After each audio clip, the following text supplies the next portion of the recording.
Bueno, ahí estamos empezando a grabar y buenas noches para una nueva actividad de psicoanalistas dialogando con las letras. Faltan unas pocas personas para ingresar. A ver. Haces ingresar a las... Hay 7 personas todavía en la sala de espera.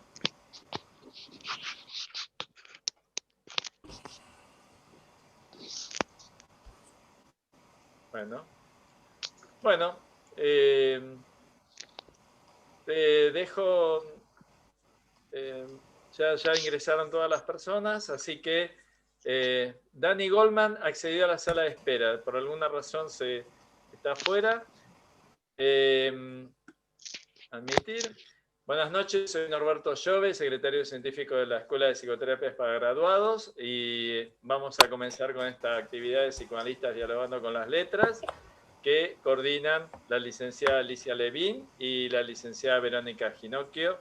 Pertenece al área de cultura de la escuela. Alicia, te dejo y ver a todos la palabra.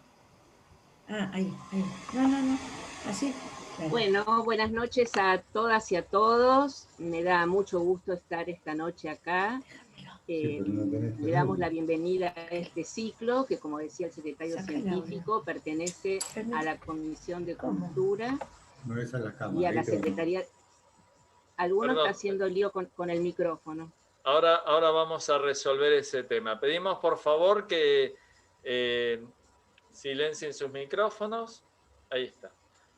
Ya está. Bueno, les decía que les damos la bienvenida desde la Comisión de Cultura que dirige el secretario científico Norberto Llove junto a mi cocoordinadora Verónica Ginocchio, y estamos muy contentos de esta actividad. Es la cuarta de este equipo de trabajo. Agradecemos la presencia de colegas de otras instituciones, como por ejemplo la FLAPSIC, de otras instituciones. Sabemos que contamos hoy con Silvia Arzani, que es psicoanalista, con Jorge Cabrera, que ha sido un poeta que estuvo invitado, y con muchos y muchas más. Agradecemos al Consejo Directivo, como en todas las reuniones, pero particularmente en esta, que cerramos esta cuarta reunión del año con un tema muy conmovedor. Psicoanalistas dialogando con las letras se inicia con un grupo de colegas y amigos interesados en indagar sobre la escritura y la palabra, con el fin de brindar un espacio de apertura y reflexión. Este grupo está coordinado, como dije anteriormente, por la licenciada Verónica Ginocchio y por quien les habla, Alicia Levín. Además de estar nosotras integrando el grupo mayor, que están María Casariego de Gainza, Mabel Fuentes, Cecilia López, Edurne Recalde, Beatriz Rodríguez, Daniel Slutsky, Daniel Weisbrot, que hoy está como panelista, Abel Zanotto y Carlos Weise, que ha sido el factotum que nos unió en nuestro debut. Se trata de un espacio inaugurado el 11 de agosto, martes, y hemos hecho un recorrido de 3 reuniones. La primera se llamó Entre el escritorio y el diván, algunas lógicas posibles de novelas y divanes.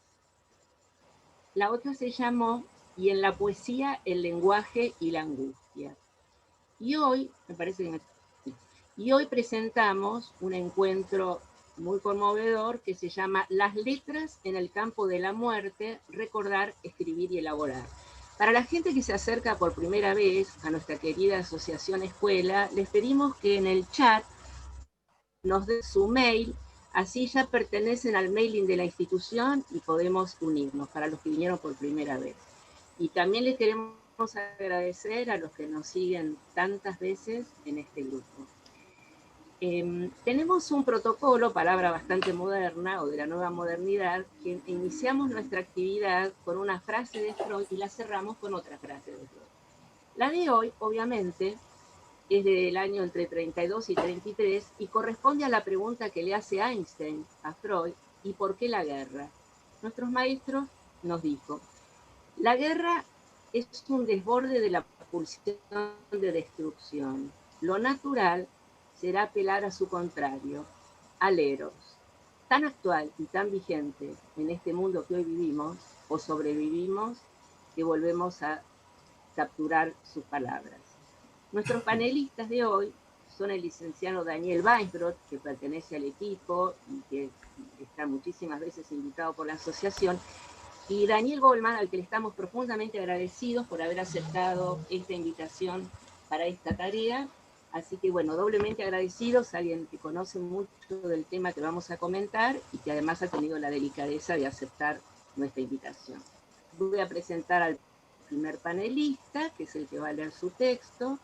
Daniel Weinsbrot es psicoanalista y escritor, es miembro titular de la AAPG, institución de la que ha sido presidente en 2 oportunidades, es docente titular de la Cátedra de Escritura para Psicoanalistas de la misma institución, es autor, entre otros libros, de La alienación del analista y más de un otro, es compilador de libros Clínica psicoanalítica ante las catástrofes sociales y familias y parejas, y como escritor ha publicado 2 novelas. La primera, Al volver la vista atrás, y su última novela se titula La vida que continúa, que es la última que leímos y no va a ser la última, ¿no, Dani? Su trabajo de hoy se llama Los escritos de la Shoah, destinos de lo abyecto.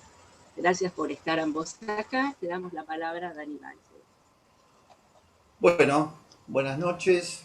Pequeño minuto de agradecimiento por la invitación, tanto a Carlos por haberme invitado a formar parte original del equipo, y a Verónica Ginocchio y a Alicia Levin, que están coordinando este espacio. Bien, ese estuvo allá. Cuando mi padre pronunciaba esa frase, a mi madre se le enturbiaba la mirada. En esas ocasiones, un cosquilleo sudoroso recorría mi ser. Solo mucho tiempo después pude identificar esa sensación como cercana al terror. Un día, ya un poco más grande, me animé a preguntar: ¿allá a dónde? Mi padre contestó apesadumbrado, bajando todo lo posible el volumen de su voz. En Auschwitz, dijo. Ella agachó la cabeza, apretó los ojos turbios, entrelazó las manos y comenzó a balbucear, casi en silencio, palabras inentendibles. A las personas se les transformaban los rostros cuando decían esa palabra que con solo ser pronunciada mostraba su herida. Entre el silencio y las palabras existe una delgada línea que puede hacer visibles ciertos significados y al mismo tiempo invisibilizar otros.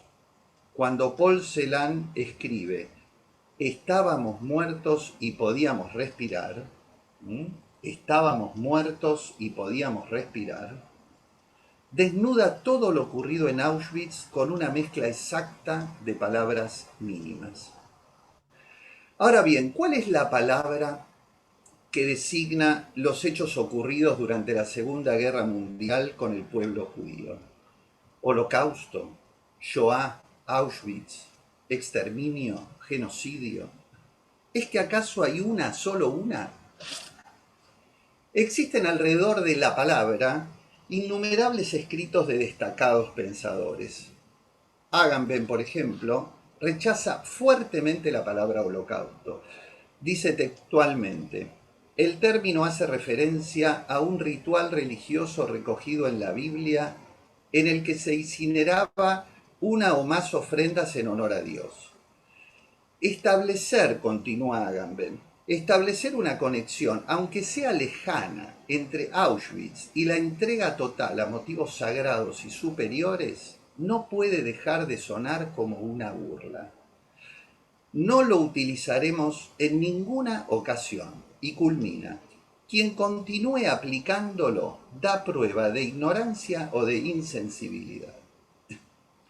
Desde Yad Vashem propusieron otra palabra también bíblica, pero que no contiene ese valor de lo irrisorio al que Agamben hacía referencia. Esa palabra es Shoah. El problema radica en la irrepresentabilidad de los hechos que se apelmazan en la idea de holocausto o Shoah. parecería que hay que crear siempre algún eufemismo para nominarlo. Es que no cabe en el interior de ninguna palabra ni un ápice de lo acontecido. Por lo tanto, es legítimo que cada uno de nosotros ubique en alguno de esos términos la pluralidad de sentidos que pretendemos dar a luz. Por eso conté la anécdota del comienzo. Esa elección está sostenida en miradas, convicciones o historias familiares. Por lo tanto, para mí, esa palabra es Auschwitz. Lo traumático no se encuentra fácilmente con el lenguaje.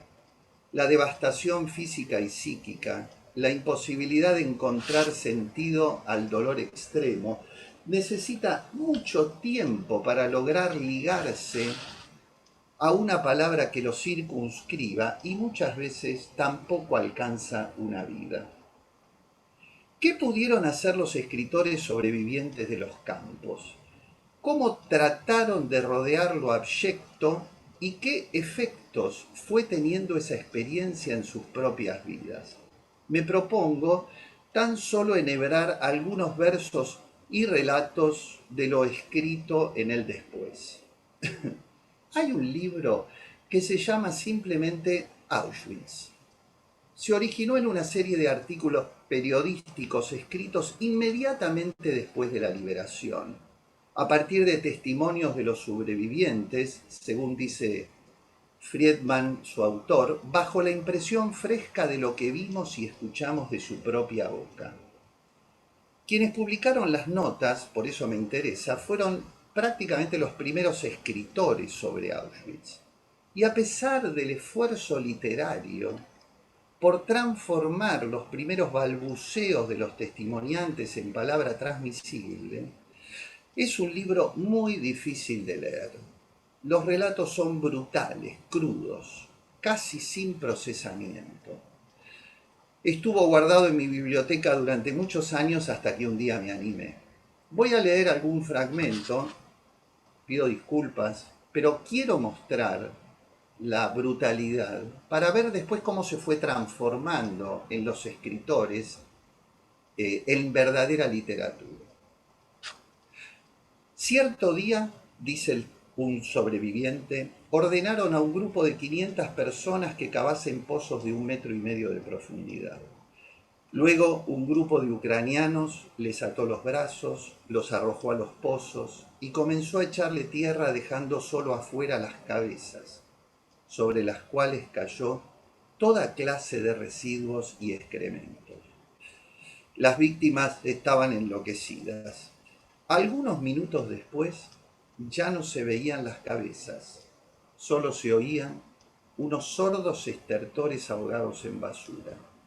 Antes de que cayera el desaprensivo telón sobre la escalofriante escena, se largaron piaras de cerdos semisalvajes y hambrientos que empezaron a devorar los cadáveres. Si la palabra Auschwitz guarda en su núcleo algo de lo irrepresentable, si convoca al terror, si conmueve los cuerpos, podemos decir que aluden a lo abyecto. En su etimología, lo abyecto es aquello que queremos lanzar o arrojar bien lejos de nosotros, lo que consideramos como no yo, como no humano, a pesar de serlo. Podemos comprenderlo si lo vinculamos con la corporalidad. Por ejemplo, en la antigüedad los amos disponían de los cuerpos de los esclavos, de su vida o de su muerte.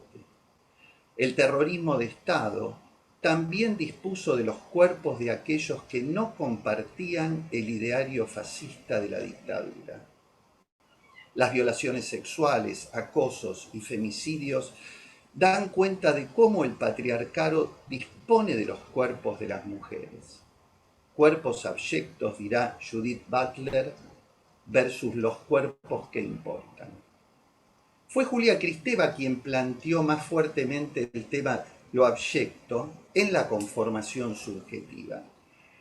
Y lo que ella dice es que lo abyecto es aquel objeto arrojado, expulsado de sí. Eso que se expulsa pasa a ser lo otro.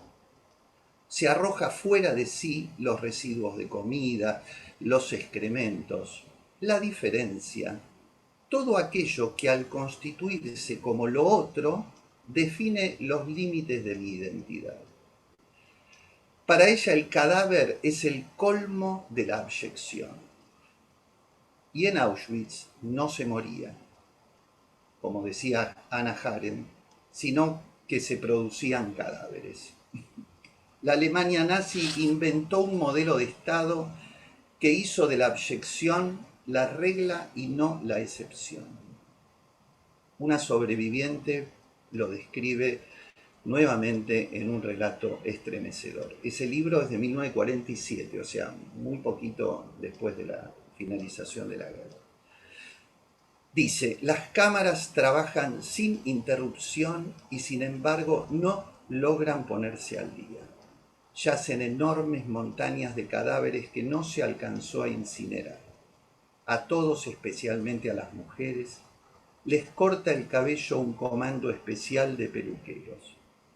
Se guardan en bolsas como preciosa materia prima. Un comando especial de dentistas examina la boca de cada cadáver y arranca los dientes de oro o de platino. Como el tiempo urge, se arrancan maxilares enteros y después se extraen de ellos las piezas del precioso metal. Otro comando de especialistas tiene la misión de hurgar en los órganos genitales de los cadáveres de mujeres en busca de algún tesoro que se hubiera escondido allí. Recién después de esta minuciosa revisión, los cadáveres son arrojados al fuego. Pero a pesar de todo, también quedaron sobrevivientes, algunos de los cuales se transformaron en escritores brillantes, luminosos. ¿Qué hicieron ellos con esa experiencia? ¿Habrán podido, a través de la escritura, dominar algo de lo vivido?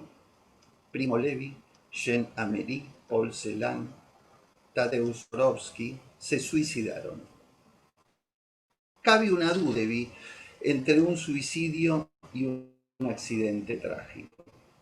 Pero también están los otros escritores sobrevivientes, como Jorge Semprún, que llegó a ser ministro de Cultura de España en 1988, o Elie Wiesel, Premio Nobel de la Paz en 1986, y más específicamente, Imre Kertész, Premio Nobel de Literatura en el año 2002. Como vemos, contar una experiencia traumática no da siempre los mismos resultados para la vida del narrador. Todos ellos salieron de los campos muy jóvenes y se hicieron escritores después de Auschwitz. Por ejemplo, Imre Kertész salió del campo con 16 años, Premio Nobel de Literatura en el 2002. Comenzó a escribir Sin Destino, su novela consagrada, a los 30 años y le llevó 15 años terminarla. Ahí narra la experiencia de un niño de 14 años en Auschwitz. Él utiliza la ironía como recurso narrativo, una ironía que atormenta al lector por lo que se nota que evita decir. Busca la felicidad en forma permanente y eso fue el centro que mereció el Nobel. Él parece haber podido lidiar con lo abyecto. Aquí una pequeña muestra cuando ese inolvidable niño, al que llamó Georgi Koves, describe la liberación. Allí estaba yo, dice el personaje, aceptando cualquier argumento. ¿Se me está escuchando bien? ¿Se me está escuchando bien? ¿Sí? Sí. No, pregunto porque me dice que está mala la conexión, por eso la pregunta. Es con Allí un poquito estaba de yo delay nomás, pero se escucha bien. Perfecto. Allí estaba yo aceptando cualquier argumento con tal de poder seguir viviendo. Miré alrededor en aquella plaza pacífica, atormentadas pero llenas de promesas, y sentí cómo crecían y se juntaban en mí las ganas de continuar con mi vida, aunque pareciera imposible. Mi madre me estaría esperando y seguramente se pondría muy contenta de verme, la pobre. En mi camino, ya lo sabía, me estaría esperando como una inevitable trampa la felicidad. Incluso allá, al lado de las chimeneas, había habido, en los intervalos de las torturas, algo que se parecía a la felicidad. Claro, de eso, de la felicidad en los campos de concentración, debería hablarles la próxima vez que me pregunten. Si me preguntan, y si todavía me acuerdo.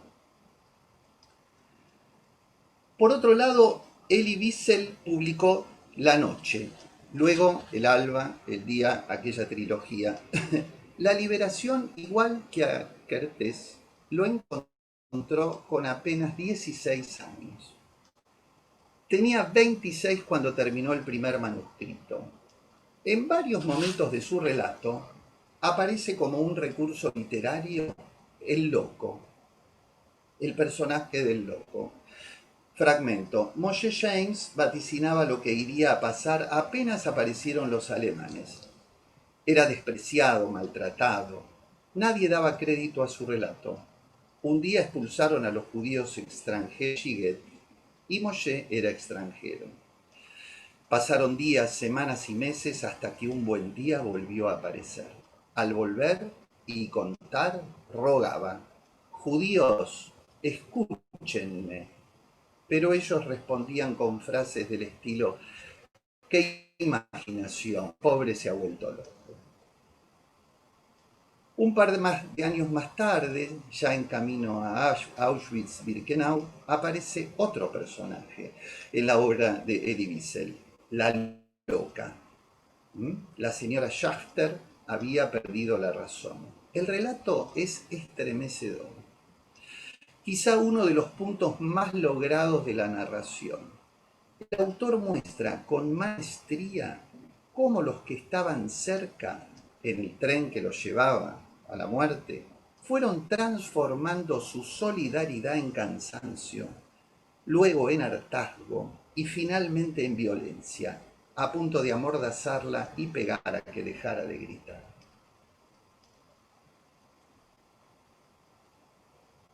Otro escritor. La escritura o la muerte era el primer título pensado por Jorge Semprún para su libro. Apenas comenzado el relato, comprobó que había introducido la primera persona y que eso lo invadía todo. No pudo continuar escribiendo. Ese mismo día, Primo Levi, 5 años mayor, se suicidó. A Semprún se le impuso la idea de que a él le quedaban 5 años de vida. Sentía que debía elegir entre el silencio zumbador de la vida y, en su decir, el ejercicio mortal de la escritura.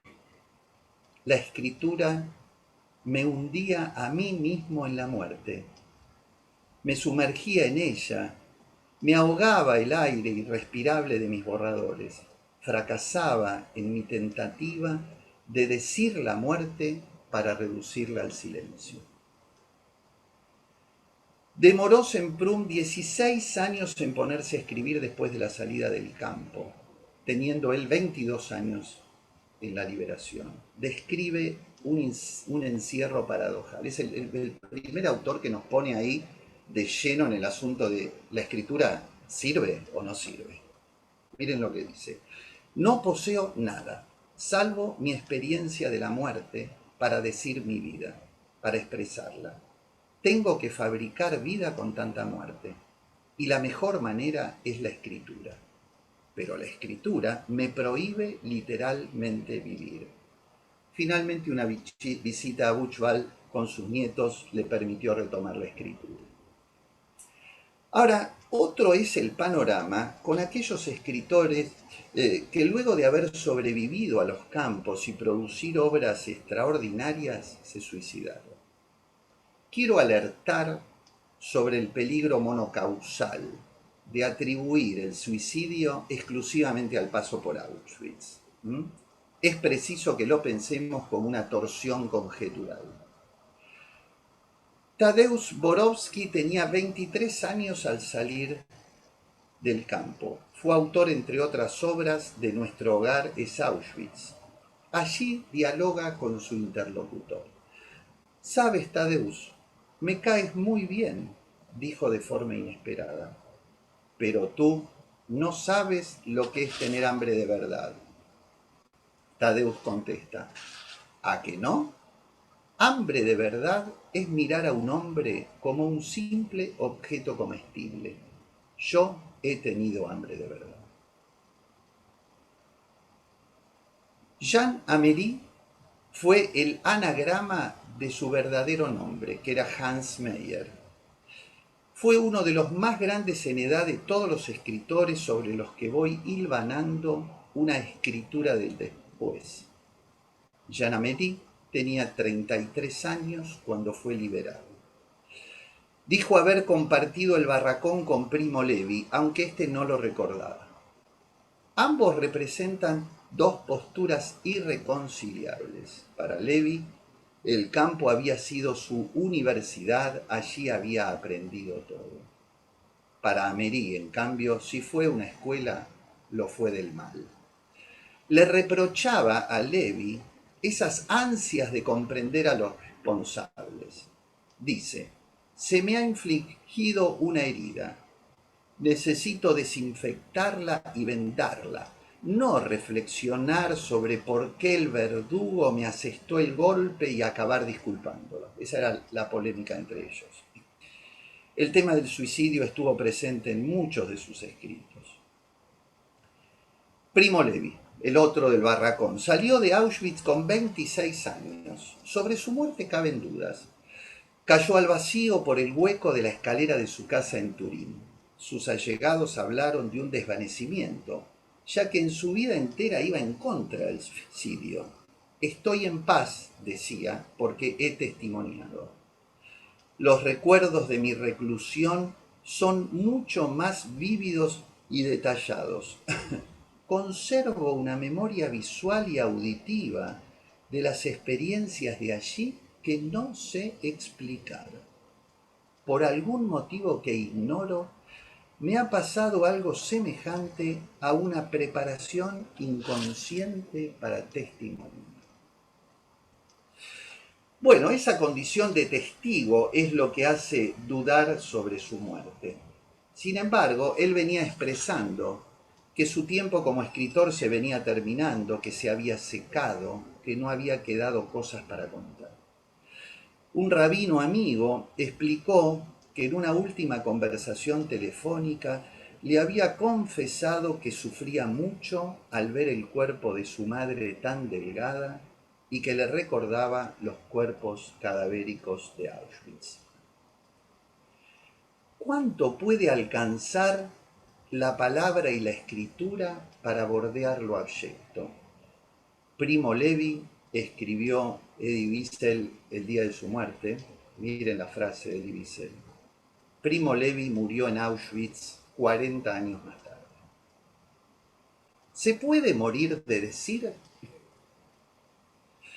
Esa pregunta se la hizo Raquel Rosenblaum pensando la muerte de Paul Celan. Cuando se trataba de hablar de Auschwitz, Paul Celan era el único al que las palabras no le hayan faltado y encima las encontró en el idioma de sus asesinos. Se suicidó en París en 1970, víctima de una desolación abrumadora. Michel del Castillo dijo: «Contrariamente a lo que tanta gente imagina, la escritura no consuela de nada. Mientras más orado en las palabras, más se ahonda mi desgracia. Cada libro agrava mi estado». Y miren cómo termina. Uno termina por morirse, no de lo que vivió, sino de lo que escribió. Paul Celan es el último del que voy a mencionar aquí. Fue reconocido como el mayor poeta lírico alemán de la posguerra. Su obra más sublime, el poema Fuga de la muerte, decidió Adorno a pronunciar su dictatum en el que enuncia aquella frase descomunal: escribir poesía después de Auschwitz es un acto de barbarie, una sentencia que perdura como conmoción y provocación. Voy terminando. 70 años después, las escrituras se han ido renovando. Escritores en todo el mundo siguieron apalabrando a la Shoah, para que las nuevas generaciones sepan y para que el negacionismo se tope con el límite de la pluma. En mi novela, La vida que cuenta, me permití ficcionar el relato de un sobreviviente. Apenas una palabra más para que la historia se siga escribiendo. Dice así: el niño que aún no camina llora en los brazos de su madre. El oficial de las SS, que hace 2 décadas ha dejado los brazos de su madre, camina hacia ellos. Unos 100 metros los separan. El niño no para de llorar más allá de los esfuerzos de su madre por acallarlo una y otra vez mientras ella misma llora. El oficial, que no llora, se acerca con vehemencia hacia ellos y a unos 50 metros grita ¡silencio!, mientras el niño no para de llorar. El oficial camina cada vez más rápido y grita cada vez más fuerte. El niño llora cada vez más fuerte y la madre intenta callarlo cada vez más rápido. El oficial llega a unos 10 metros y en un par de pasos sin detenerse le da una trompada en la boca a la madre, que intenta taparle la boca a su hijo. La madre y el niño ruedan por la tierra polvorienta. El oficial que grita y levanta al niño que llora y grita. Lo levanta de las piernas y lo arroja como un bulto contra la carrocería de un camión que se tiñe de rojo. El oficial se calma y deja. El niño se muere y deja de llorar. Muy bien, hasta aquí. Gracias, Daniel Weinsbrod. Ahí pusimos en el chat que la bibliografía que nombró, que muchos están preguntando, la va a subir Daniel Slutsky dentro de un rato al chat. La pueden ver dentro de unos 15 minutos. Y voy a presentar a nuestro invitado, tan invitado como Weinsbrod, pero Weinsbrod está en el equipo y Daniel Goldman es nuestro invitado especial y con mucho cariño. Daniel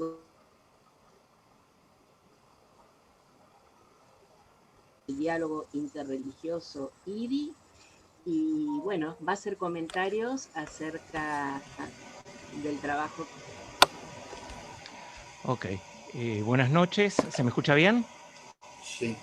Perfecto, bueno, gracias por la invitación. El trabajo que Daniel Weinsbrod me hizo llegar se llama Una estrategia para bordear lo abyecto.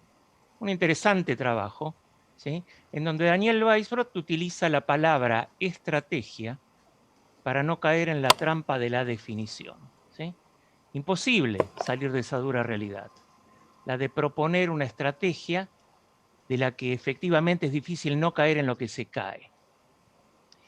Antes de recorrer por autores similares a los de Daniel, quisiera retomar la reflexión desde cierta poética, ¿sí?, de lo que Daniel dejó. Entonces propongo partir desde ese polo hermenéutico, citando el inicio del Golem de Borges, cuando de manera asombrosa comienza razonando con otra estrategia, la suerte del intento de definición de la naturaleza del significado y el significante de las cosas. En el Golem, Borges concentra 4 versos para compensar los miles de pensamientos socráticos. Sí, dice Borges, como afirma el griego en el Cratilo, el nombre es arquetipo de la cosa, en las letras de rosa está la rosa y todo el Nilo en la palabra Nilo. Recurro a este soneto con la hidalguía de no tener miedo a enfrentarme con la idea de la definición y con miedo a las estrategias. Porque una definición es una cosmovisión. Y es más, una definición siempre es una suerte de aproximación a una definición. La definición pertenece al mundo de los griegos.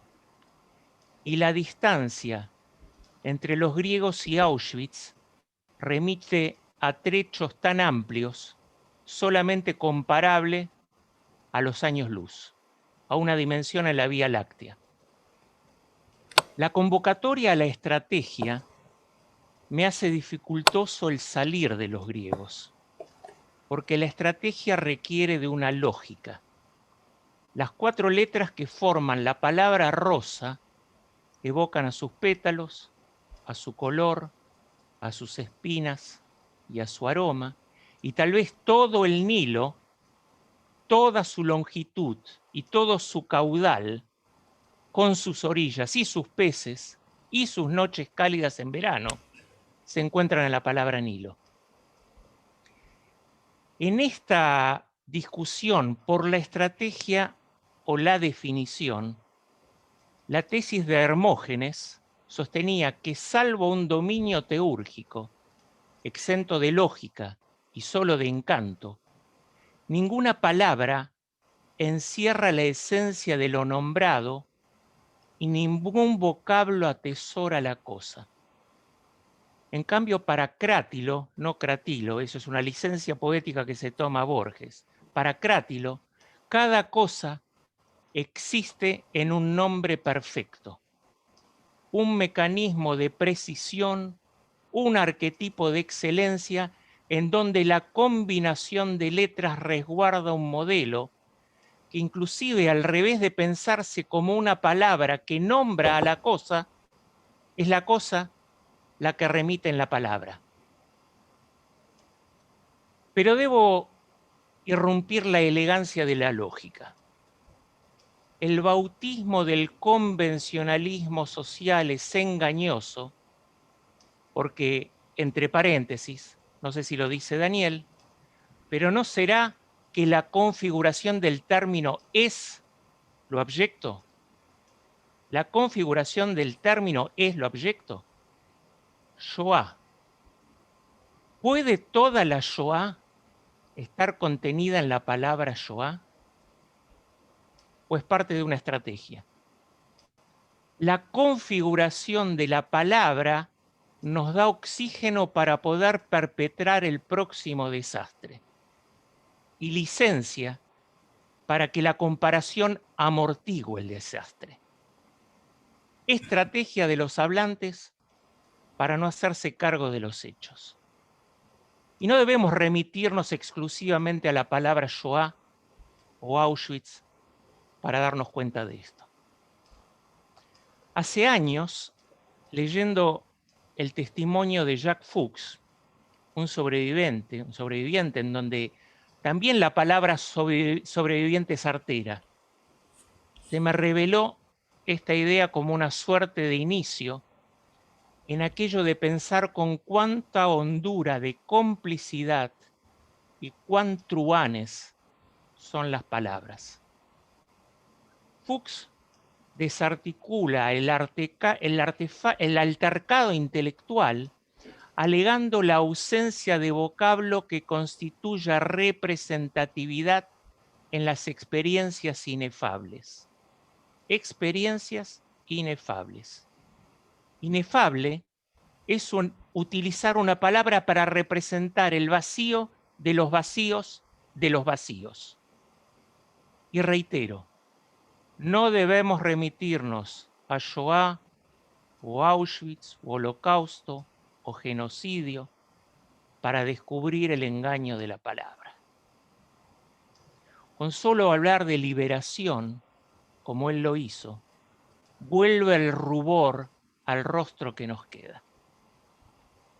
Tiene derecho y razón, ambas cosas, derecho y razón, mi querido Jacques Fuchs, víctima del campo de exterminio, de cuestionar el uso del término liberación para definir lo acontecido hace 70 y tantos años atrás en Auschwitz. La imagen que imprime la liberación de Auschwitz se vincula al ingreso de las tropas del Ejército Rojo al campo. Convencionalmente llamamos a eso liberación. Pero la denuncia que concibe Fuchs, en forma de grito susurrante, exige a seguir ahondando en su preocupación, ya que el reduccionismo a la que nos somete la trampa compuesta por la imagen y el lenguaje acaba desvirtuando de manera absoluta el insondable drama que contiene el propio horror. Dicho en términos existenciales, ¿es posible liberarse de esa atrocidad que imprime lo abyecto? ¿O es lo abyecto un término para no asumir lo abyecto? O sea, una vil estrategia. Añado que me parece injurioso recurrir al mismo término que los perpetradores usaron en el cartel de ingreso al campo de exterminio. Arbeit macht frei. El trabajo libera. La palabra liberación es una estrategia. La palabra liberación es un reduccionismo. ¿Y no será la palabra, el término Shoah? ¿No será también un reduccionismo a la Shoah? ¿O no será Auschwitz un reduccionismo de Auschwitz? Hace algunos años publiqué un ensayo llamado Liberación con mayúscula versus Liberación con minúscula. ¿Cuál de las dos tiene el derecho de portar la mayúscula? ¿Cuál de las dos emancipa a la otra? ¿Y cuál de las dos no representa lo apócrifo? En este mismo sentido, ¿Shoah se escribe con mayúscula o con minúscula? Definitivamente, el tamaño de la letra es peligroso y la palabra mucho más, porque nos amolda, nos acomoda, nos apacigua, nos disuade de la acción, nos adapta al statu quo y nos licencia del escándalo y del pensamiento. Y sin más, permite seguir montando genocidios, si total es posible liberarse. Y vuelvo a la palabra liberar, hija pródiga de la palabra genocidio. Suena lindo liberar, pero ¿no será que con la palabra, con el término corto y tajante, nos independizamos de toda atrocidad en la que nos podríamos ver involucrados y de la que podríamos ser responsables? Si hay algo que nos conmina y nos interpela, ello no es la palabra. Es la demanda ética que carga la palabra. La demanda ética de Teodor Adorno, al decir que no puede escribirse poesía después de Auschwitz, toca sensiblemente en el centro de la herida a la que el hombre no encuentra cómo cauterizarla. Porque Auschwitz es la ausencia de metáfora. Es Crátilo, Borges, Golem y Hermógenes a la vez. Y la expresión liberación es metáfora, banal, superficial y humillante. En oposición a la inmediatez de la palabra liberación, así como en Shoah, coincido con Daniel, aunque no lo haya dicho así, en que la profundidad se encuentra inmersa en el testimonio, como versión enfrentada a una compactación telegráfica. El testimonio articula la experiencia despojando todo tipo de sutilezas, porque la comprensión de la certeza en ese agujero negro no permite ambigüedades. Es necesario, sin ambajes, quitar los velos y desnudar la bestialidad. En el saber del temblor y el espanto se precisa, por ejemplo, detenerse ante la fría y meticulosa declaración técnica de Rudolf Hess, comandante de Auschwitz, testimonio altamente revelador porque está desprovisto de toda emoción. Así declara Rudolf Hess: se llevaba a la gente a las cámaras de exterminio. En el último momento, cuando las cámaras estaban llenas, los internos que trabajaban para nosotros se escabullían, se cerraban las puertas herméticamente y se lanzaba el gas Ciclón B a través de unas pequeñas aberturas. A veces se producían escenas de pánico, pero en general todo marchaba sobre ruedas. Entraban de a 200, todos apretados. El tiempo que podría llevar dependía del clima, del viento, de la temperatura. La efectividad del gas no era siempre la misma. Normalmente se tardaba de 3 a 15 minutos en aniquilar a toda la gente, es decir, en que no quedasen signos de vida. Desde principios de 1942 se recibieron órdenes de instancias superiores de extraer los dientes de oro una vez que se sacaban los cuerpos de las cámaras de gas para enviarlos al Departamento de Finanzas. Después, para quemar los cuerpos, alternábamos capas de madera con capas de cadáveres. En 24 horas se podía incinerar a 2.000 personas en los 5 hornos. Max Kadushin, un antropólogo del Talmud, enseña que en el Talmud no hay definiciones, hay solo ejemplos. Si querés entender una palabra hay que remitirse al ejemplo. La palabra nunca llega a condensar los ejemplos, porque no son aprehensibles, son infinitos, es decir, no tienen fin, porque no sabemos de las consecuencias del ejemplo, aunque sí sabemos de las consecuencias de la definición, es decir, que solo acomoda. Y el ejemplo estremece. Lo que Hess relata se desarrollaba de manera rutinaria noche y día en uno de los terrenos centrales de Auschwitz. Si estas frases estremecen y encadenan al simple lector, es posible que Jack Fuchs, Sara Russo, David Galante puedan liberarse de estas experiencias, que estos sobrevivientes puedan liberarse de estas experiencias. ¿Y nosotros? Yo soy hijo de esta experiencia, de este relato. Se me ocurre pensar que para Auschwitz, la palabra Auschwitz, Shoah, holocausto, son todas de un talle menor, como una camisa que aprieta el cuello y no deja respirar. Igualmente que la palabra liberación, porque resulta un término que reviste de una épica del orden de lo petulante, motivado por una carga ideológica que recubre una verdad escondida bajo el manto de un engañoso triunfalismo del cual no conocemos las consecuencias, o mejor dicho, no nos queremos hacer cargo.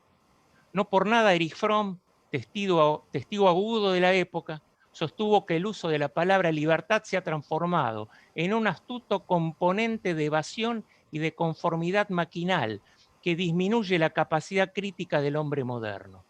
Empleamos estrategias léxicas. Empleamos el término, pero no nos hemos liberado.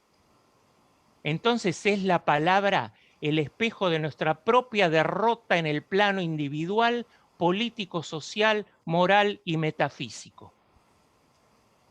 Trabajando en este tema hace algunos años osé usar la comparación como un método. Puede ser que haya sido una estrategia para comprender la profundidad de la locura. Es verdad que Auschwitz, Camboya, el terrorismo de Estado no son comparables, pero ¿cómo se decide qué es lo comparable? Lo comparable es una herramienta ideológica de quien decide. Esa es la tesis de Alfred Grosser en El crimen y la memoria, cuando pregunta a qué se denomina lo incomparable, aquello que ya se comparó. Del mismo modo, lo impensable como aquello que ya se pensó. Por eso lo incomparable y lo impensable no existen. Puede gustarte, pero no es fortuito. Y volvamos a la talmúdica reflexión de Max Kadushin con sus ejemplos. En mi soberbia, Elie Wiesel nunca me resultó sofisticado. Me llevó bastante tiempo comprender que en la simpleza del relato radicaba su densidad. Engreimiento el mío de desafiar en el testimonio a un sobreviviente. Con un poco más de humildad, aprendí que es un deber ético leer su trilogía La noche, el alba y el día, y que su autoridad moral deriva de su testimonio, no de su habilidad literaria. Dice así: lo tengo cavando a mi lado, en el campo de concentración, al prestigioso Mendel Weidenbach, al Rosh Yeshiva, al director de la mayor escuela rabínica de Galicia, y le pregunto, ¿no se supone que el alma es inmortal? Joven, usted aprenderá que esto no es ni el lugar ni el momento para hablar de la inmortalidad, me respondió. Pero inmediatamente se detiene y con un docto tono responde, pero sepa usted, joven, que una costra mohosa de un pedazo de pan llega a contener más eternidad que todas las palabras de todas las páginas de todos los libros juntos. Después de este relato, me atrevo a decir que toda palabra no es más que un apodo cariñoso. Sin ir muy lejos, conocí a un sobreviviente holandés, el rabino Abraham Zoependorf, quien con 3 meses de edad sobrevivió escondido en una valija que tenía agujeros para que pudiese respirar. Y hoy con más de 75 años sufre de asma. ¿Cómo se lo libera Zoependorf? ¿Con Ventolin? Con todos mis respetos. No es con un ejército, ni con plegarias y estimados profesionales, ni con el psicoanálisis. Y disculpen por mi soberbia apreciación, que es provocativa. En el jardín de la barbarie puede contenerse el dolor, pero no se libera el sufrimiento, porque ello pertenece a una dimensión existencialmente insondable. Entonces, ante tan pavoroso panorama, ¿qué nos queda? Es un deber vivir después de Auschwitz. Sostiene Imre Kertész, el Nobel literato ya citado por Daniel, deportado a los 15 años al campo de exterminio. En su decir sabe que no se contradice con Adorno. Respetuosamente se complementa en la atención de un contrapunto. Y también es consciente que lo suyo no es escritura de palabras, sino creación de personajes que artesanalmente en su novelística representan la voz testimonial del sobreviviente. Nunca retornamos al valor del testimonio, pero desde otro lugar, del de la víctima, se puede retornar. Para el escritor húngaro, el sobreviviente es un personaje cómico, donde el humor se traduce en carencia de destino, pero el destino se halla cuando se encuentra un testigo para escucharlo. Entonces el delicado arte de contar la historia produce un encantamiento espiritual que implica bajar a la profundidad del mal, y esto lo destaco, para sacar la luz de la conciencia y la memoria del otro. De todos modos, eso no es liberación. Aún así, tanto Kertész como Jorge Semprún, que pasó por Buchenwald, sostiene que todo no se puede contar. Por más que otros pretendan liberar, hay algo que está tan adherido que no se está permitido dejarlo salir. Tal vez será algún dolor del ya no ser, diría René Descartes en un tono de tango. Lo que sí puede decirse, lo agrega Jacques Fuchs sin necesidad de devaneos filosóficos, sobre la Shoah y la libertad sin cortapisas. En enero de 1945 los rusos ocuparon gran parte de Polonia y marcharon hacia Alemania. En el camino, dice Fuchs, se encontraron con Auschwitz. Si es así, se toparon con Auschwitz. Encontraron allí 7.000 enfermos discapacitados que no pudieron ser evacuados por los nazis, que al ver que el ejército ruso se acercaba, intentaron sacar a todos los prisioneros que todavía podían caminar. La mayoría gente enferma, desnutrida, no pudo seguir esa marcha llamada la Marcha de la Muerte. El 27 de enero se conmemora el momento en el cual los rusos se encontraron con este panorama. Punto. Para no faltar a la verdad, y con esto termino, deberíamos ser precisos en los testimonios, sin simplificarlos, afirmando y solo afirmando que hace 70 y tantos años hubo algunas personas que salieron de Auschwitz, siendo que Auschwitz no salió de ellos, pero no solo de ellos.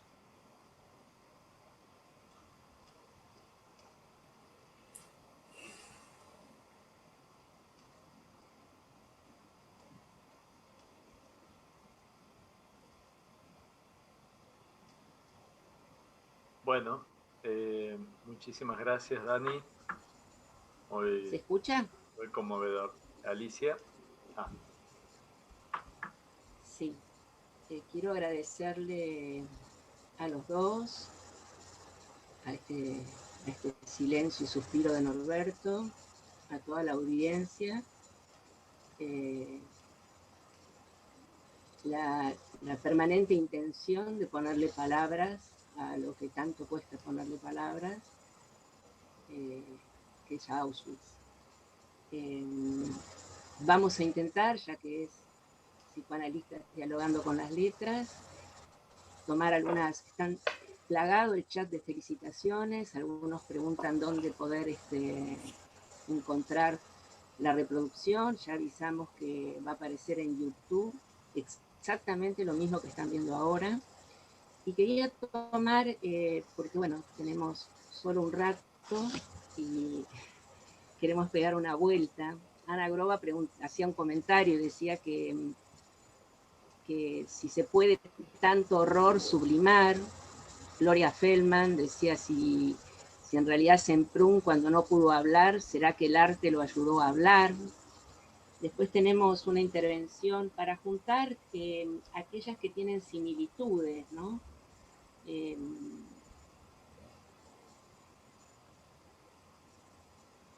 Hay alguien que le dice a Dani Weinsbrod, creo que es Dani Weinsbrod, porque los dos se llaman Dani, a mí y a tu amiga poeta, escritora Manuela Fingeret, le hubiera gustado mucho escucharte. Es a Dani Goldman. Firma Manuela. Es a Dani Goldman. Bueno, muy bien. Después hay un comentario interesante de Marta Eckstein, que hace mucho que no estamos, que comenta 2 veces sobre el tema de cómo ingresaban en las cámaras, que se ponía música, que la música tenía un efecto adormecedor. Ale Cassin, que dice que Auschwitz es lo real. Después Lipzig le pregunta a los dos, les agradece y pregunta si es posible sublimar de nuevo tanta deshumanización y tanto terror. También Lili Diamen comenta sobre Klemperer, filólogo, que dice que no alcanza que caigan las acciones nazis o racistas, digo, hoy, ya que tienen que caer los hábitos de pensamiento y el lenguaje del nazismo. Gracias a un comentario que hizo el grupo el otro día, el sábado estuvimos viendo una película que se llama Testimonio, y una de las cosas que coinciden los dos, que se dice en esa película, es que en realidad quienes estuvieron en los campos, para ellos la guerra no termina. Creo que Dani Goldman aludió a algo de esto, ¿no? Y en el grupo nuestro, que se hace siempre en el chat, pregunta a Carlos Baise si el suicidio, le pregunta a los dos, si el suicidio es el agotamiento de recorrer el borde con las letras y precipitarse de entero a lo abyecto. Dani Slutsky pregunta cómo elaborar lo abyecto, o mejor dicho, si hay elaboración posible de lo abyecto teniendo en cuenta el trágico final de varios de los escritores que ambos mencionaron. Y tomando, creo que es María Casariego, el concepto de abyecto y retomando el último párrafo de tu trabajo, le dice a Dani Weinsbrod, podemos pensar que el soldado, que arroja al niño, está arrojando su propio no yo. ¿Qué es lo que altera? ¿El niño que llora o la madre que consuela? Vos hacés referencia a que este soldado hace 20 años estaba en brazos de su mamá. ¿Podemos pensar que quizás lo abyecto tiene que ver con lo que no se pudo inscribir del no yo como proceso de diferenciación y por ende de la construcción de la alteridad? Los invitamos a que puedan elegir qué toman, qué dejan. Son dueños de la palabra hoy, que no es poco, Creo que entró Erika Beloff, así que bienvenida. Igual que tantas personas que no hacen más que compartir el chat. Así que les sugerimos, las coordinadoras, que elijan lo que tengan ganas de plantear y bueno, y se hagan dueños de la palabra. Por un ratito, por un ratito. ¿Querés ir vos, Dani, o voy yo? No, no, dale, dale vos, yo no tengo mucho más para decir. Yo lo primero que quiero hacer es una asociación con lo que vos dijiste. El texto último que leí, el que hace referencia a Casariego, está extraído de un evento que me impactó muchísimo ocurrido en el 2014, cuando fue el último juicio a uno de los de las SS, el tesorero de Auschwitz, ya que vos hablaste, Dani, hablaste de las finanzas, ¿no? El tesorero de Auschwitz fue juzgado en el 2014 y esta escena fue contada, Oscar Groening, ¿no? Fue contada justamente porque en su pedido de perdón, él dijo que se había sentido tan mal cuando vio esa escena que pidió pasar al frente e irse de ahí. Esa no fue la noticia que más me impactó, sino que en ese mismo momento Eva Kor, creo que es el nombre, Eva Kor, una sobreviviente que tiene una fundación en Estados Unidos sobre los niños y el holocausto, la noticia es que ella lo perdonó en nombre de todos, digamos, y ahí se armó todo un revuelo respecto del tema del perdón. Y yo recuperé en aquel momento una polémica que muy rica entre dos filósofos notables, ¿no? Vladimir Yankelevich y Derrida, porque Derrida lo que sostiene es que lo único que se puede perdonar es lo imperdonable. Por lo tanto, construye como una aporía, donde para él el perdonar es lo imposible, es la representación de lo imposible. No hay forma de perdonar porque lo único que podría perdonarse es lo imperdonable. Y hay toda una polémica ahí que se armó respecto de, digamos, el enorme respeto que me merece la sobreviviente y la historia después de haber salido de allí, me hace tener cuidado con lo que digo, digamos, pero me complicó bastante esa situación. Eso es lo primero que quería decir. Lo otro que quería comentar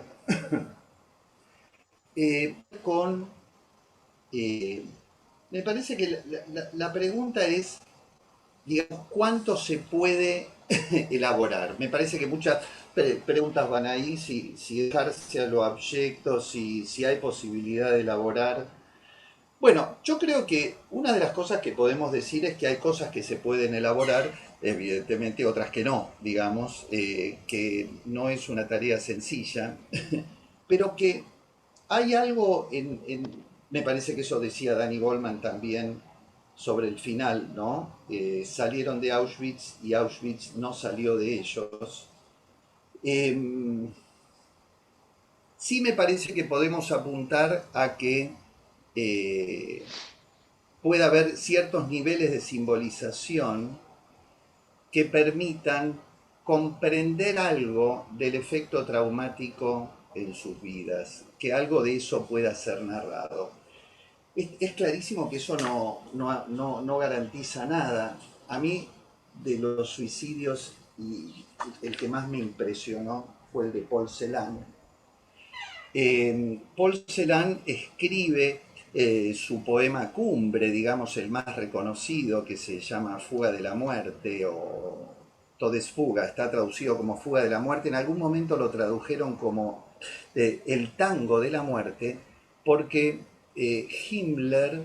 a Himmler le gustaba el tango y él organizaba orquestas con los prisioneros mientras cavaban las tumbas. Algo de eso dice Marta Eckstein en uno de los comentarios que tomó. Y yo quería, el poema Fuga de la Muerte es en parte un homenaje a la madre que recibió un tiro en la nuca, él lo describe, Y yo quería leer un fragmento del poema para dar esa extraña paradoja de alguien que encuentra las palabras y que esas palabras no logran anudar a pesar de la prosa tremenda. Ustedes saben que después de el poema de Paul Celan fue lo que lo llevó a Adorno a decir esa frase. Adorno un poco se tira para atrás de esa frase unos 15 años después. Dice que evidentemente se pudo escribir poesía después de Auschwitz, pero lo que no se puede es escribir poesía como divertimento, dice, como entretenimiento, sino solo como denuncia.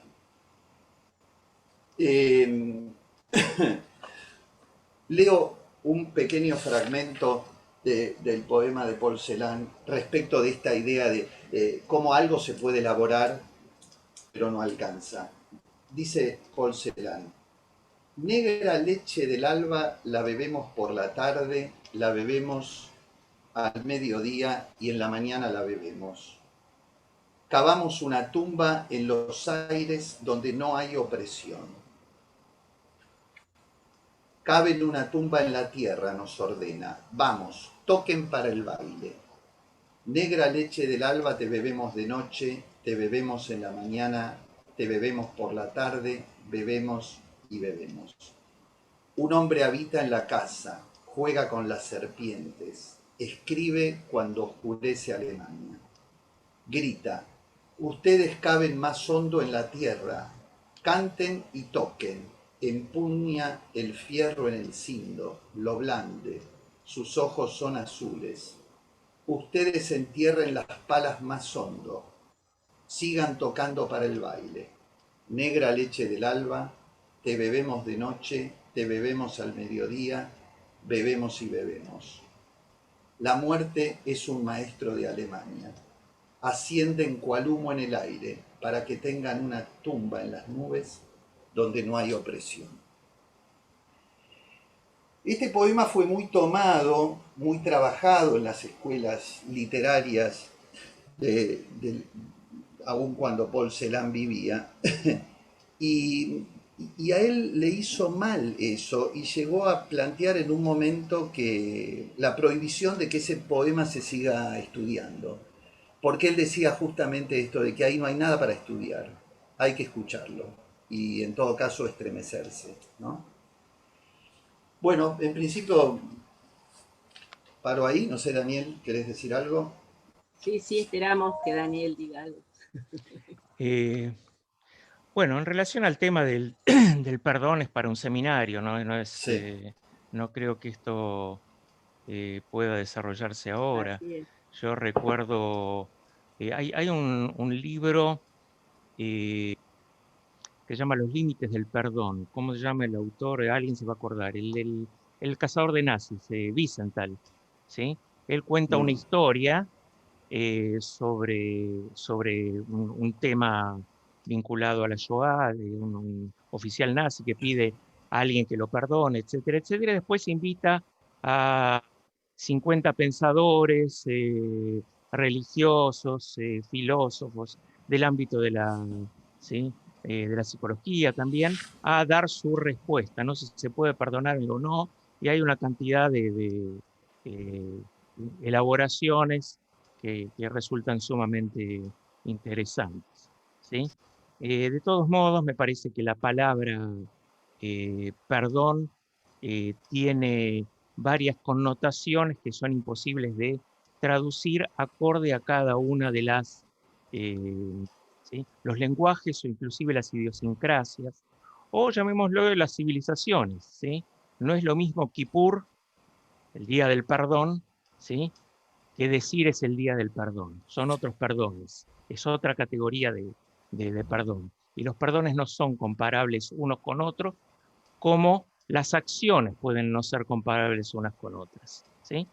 Entonces, establecer estándares como si fuesen, ¿sí? Como si fuese política de empresa a las relaciones con el perdón, me parece sumamente peligroso. Segundo, esto de si se puede elaborar o no se puede elaborar, bueno, se los dejo a ustedes, es la tarea de ustedes.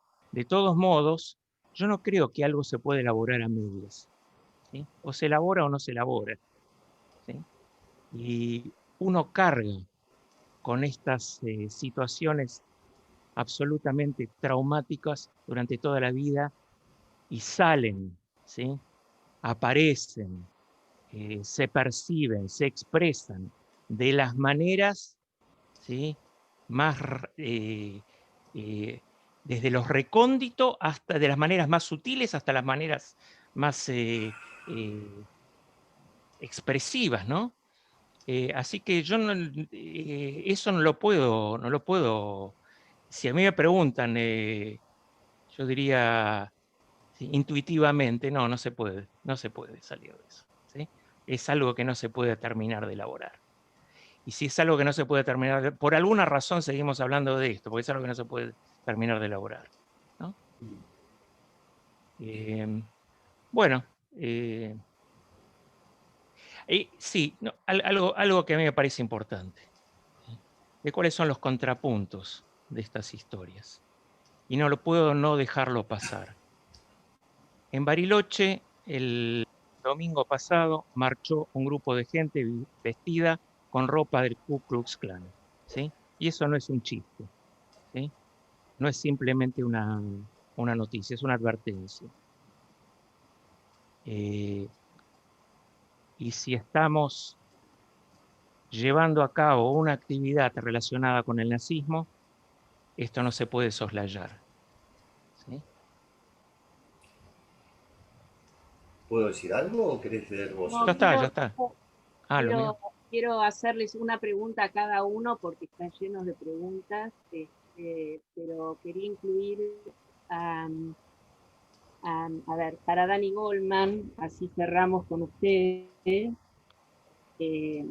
Creo que esto es para Dani Goldman. Dice, recién escribí en el chat, pero hay tantos comentarios que repito, tu escritura es la opción que nos ofreces para que el pensamiento pueda asirlo ominoso y transfigurar el silencio en voz con Z, ser creador de la vida. Dirán ustedes. Y después Mónica le pregunta a Weintraub, ¿por qué decidís decir la edad que tenían los sobrevivientes y no los años pasados en los campos? Y hay una para Daniel Goldman, que lo estoy buscando, y con eso vamos. Y no la edad, perdón, no te escuché, Ali. Porque Mónica Beluquis te Sí. pregunta, ¿por qué elegís la edad del sobreviviente y no los años que estuvieron en los campos? Ok. Para Dani Goldman. Gracias a los dos, pero para Dani Goldman entiendo que das valor al testimonio. ¿Se me escucha? Sí. ¿Se me escucha? Que das valor al testimonio, quizás como única opción. ¿Cómo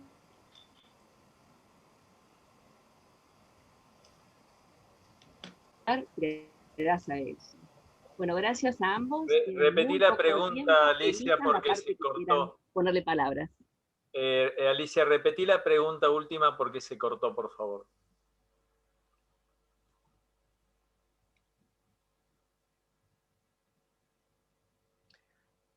La pregunta dice, lo respondo, la leo yo porque la tengo acá en el chat. Ahí se escapó.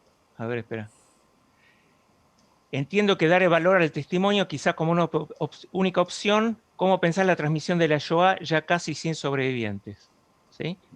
Bueno, hay muchos proyectos que trabajan el testimonio de los sobrevivientes, ¿sí?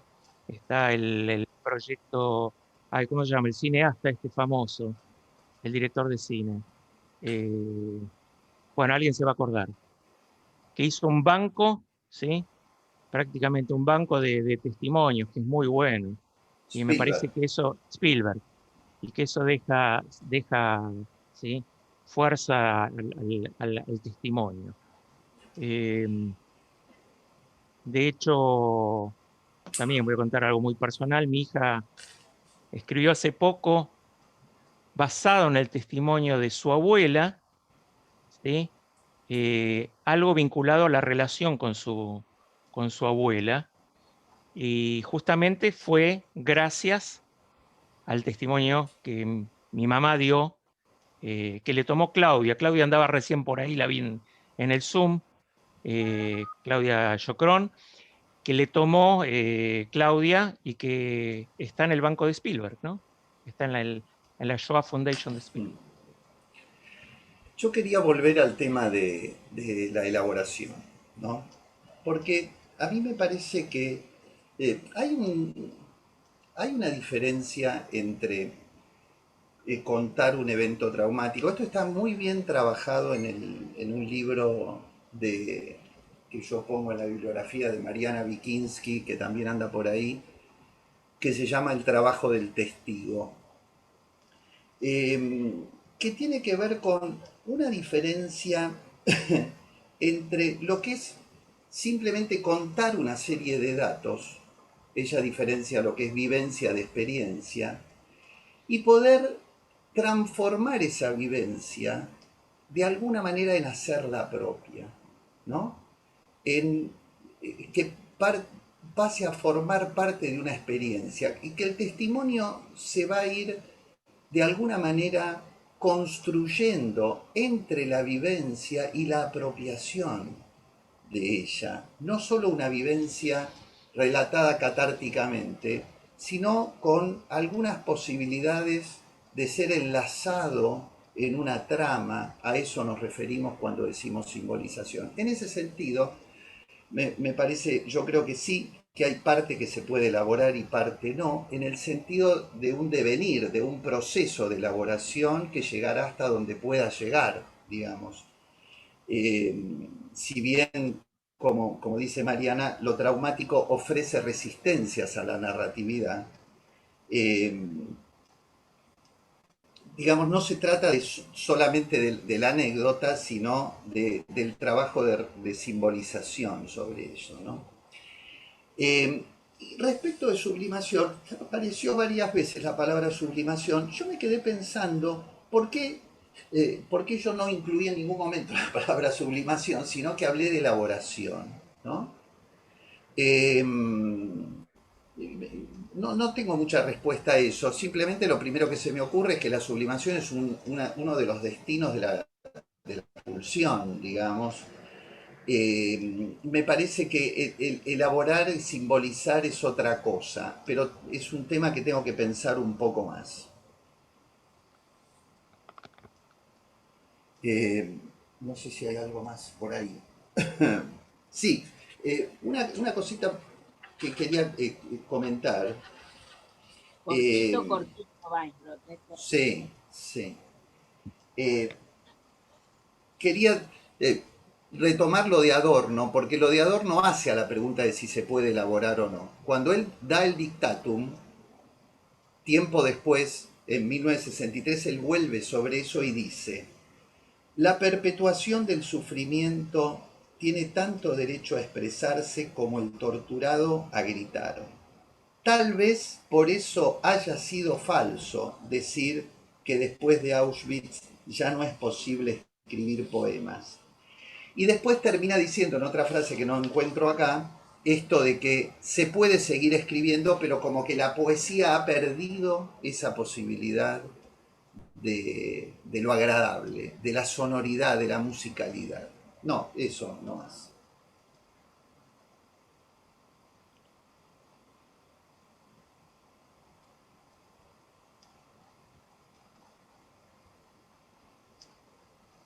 Alicia o Dani Goldman, no sé.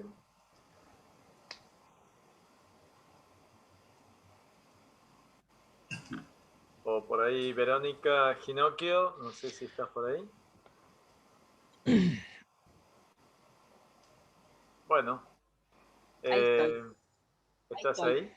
¿Me escucha? Ahora sí. Ahora sí. Vamos.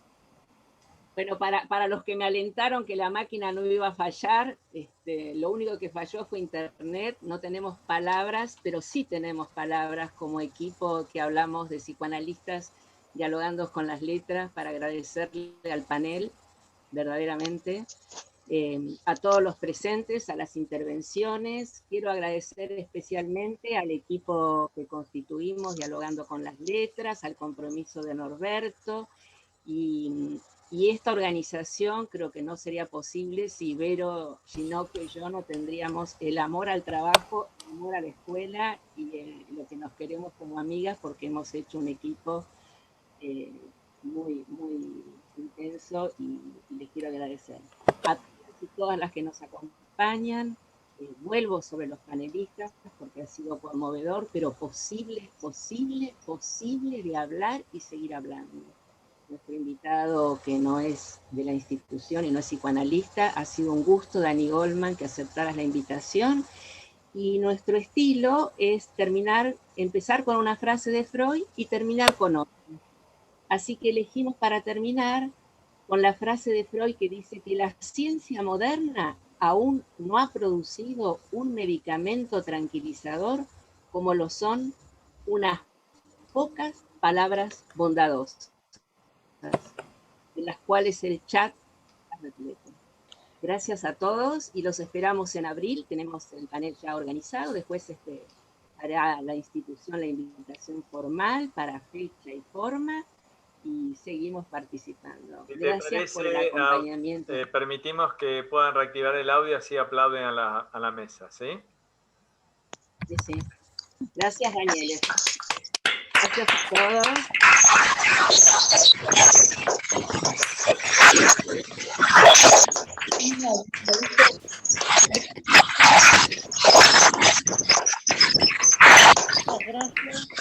Gracias. Hasta pronto.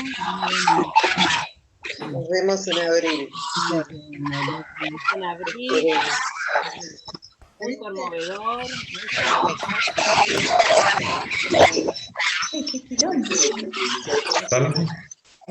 Desactivaron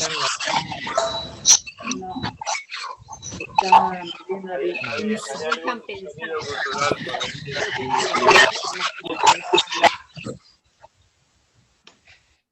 Bueno. Gracias. Recuerden que en YouTube lo pueden encontrar. Gracias a todos. Bueno, voy cerrando la grabación, ¿sí?